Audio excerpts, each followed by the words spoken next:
I'm glad you were a part of this Connect group this fall. This will be the last group that we'll meet with this fall, and then we'll launch again in the winter of 2020. And so this is our series, Didn't See It Coming, and this is our last week as we look at the topic of emptiness. And maybe you're like me, you don't think about emptiness often, but maybe Carrie's book will be helpful for you in this. And maybe you're like me, you've had dreams that you've never reached. I mean, I have a dream of playing in the NBA. I'm still waiting a call from a general manager letting me know they're looking for a 5'10" guard who's slow and can't jump. And if they call, I'll let you know, but I'm not really holding my breath. But the reality is we've probably had other dreams, you and I.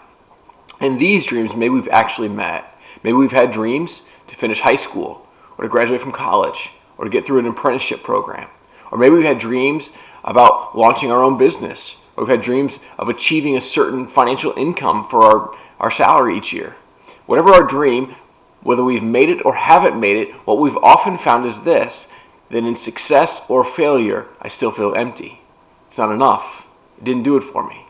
In fact, what we'll find is that money, we think about as money being the thing that will fill us so often. And we can talk about some of the richest people in the world. Jeff Bezos from Amazon, Warren Buffett, Bill Gates, on the list goes. But there was a guy who lived a few thousand years ago.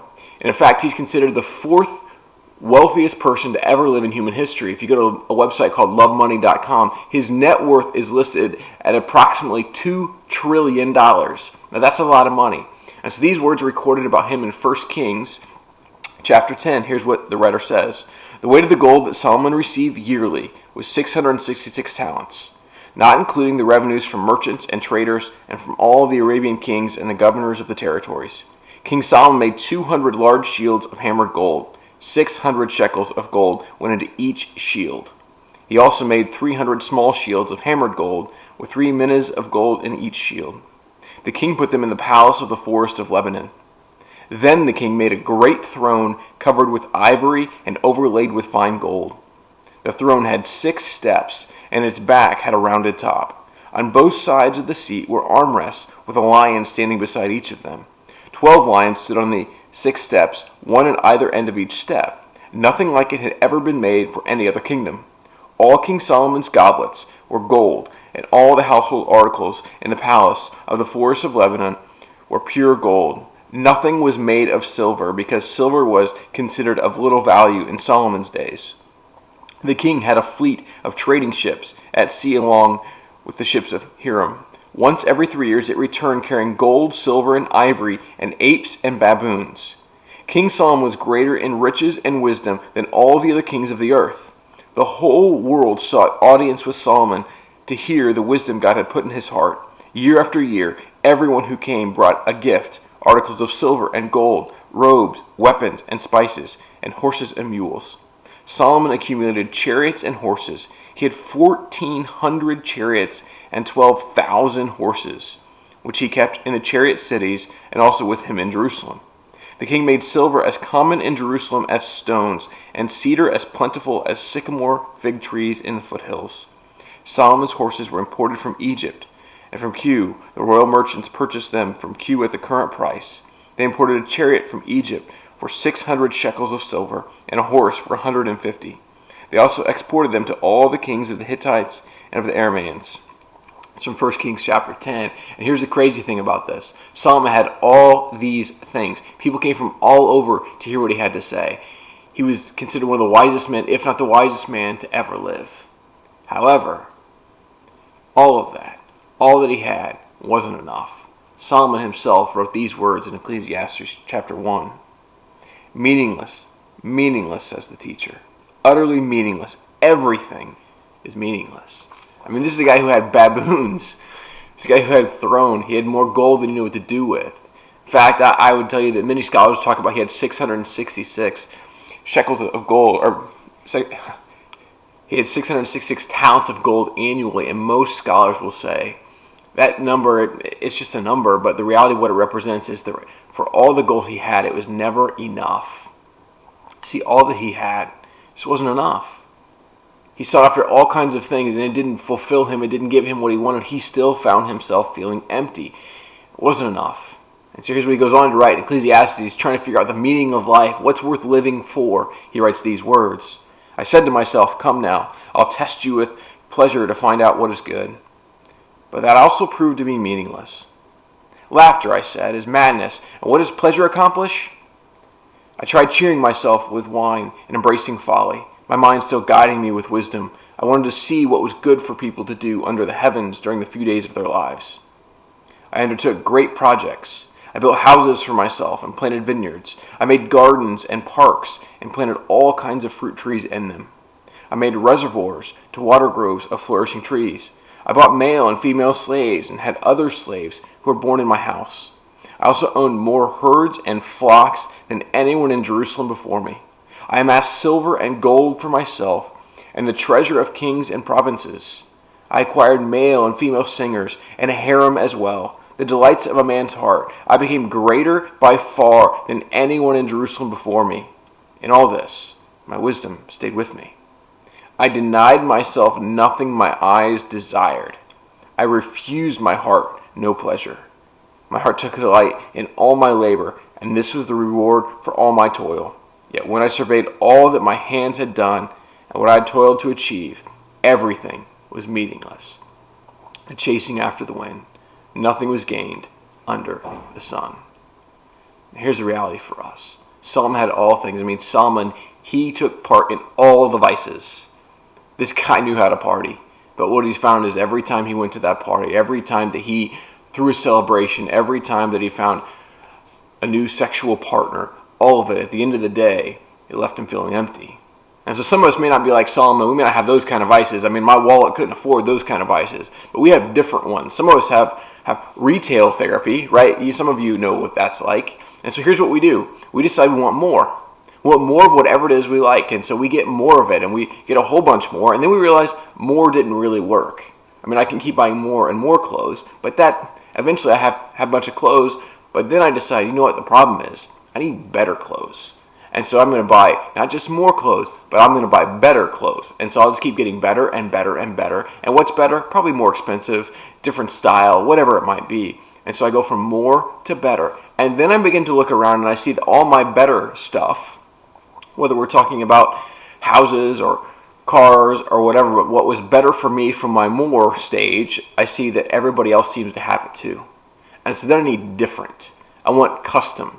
So I want the custom grill in my backyard. I want the custom countertops. I want the custom package on my car. And I've got to get it from out of town where no one else is going to probably have it.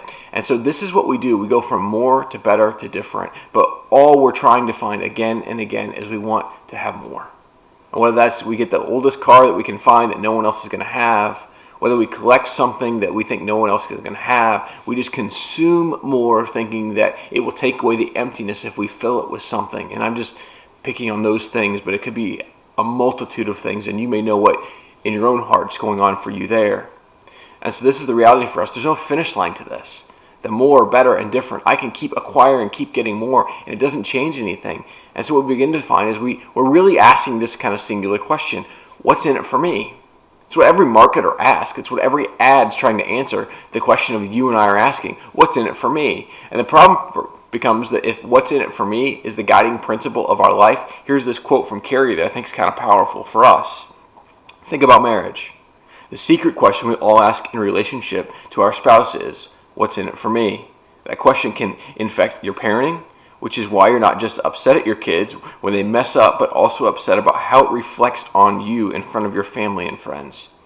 Now, some of you are like, well, I'm not married, so that one doesn't apply to me. But the truth is, we're still asking the question, what's in it for me, all over the place. And here's another quote that I thought was powerful. If what's in it for me becomes your spiritual filter, watch out. No church will be good enough. No group will be good enough. And God will seem only as good as he's been to you lately.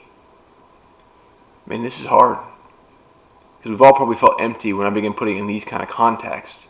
I begin to think about what can I fill myself with? What gives me life? And the truth is, if life is just about me, it's always going to become wanting. And so what's Carrie give for the solution to emptiness? It's simple. Find a mission bigger than yourself. It's why we as a church gather week in and week out. It's why we hope you're part of a group right now. It's why we've embraced this motto. It's why I even wore this t-shirt today, because we're for the Lakeshore.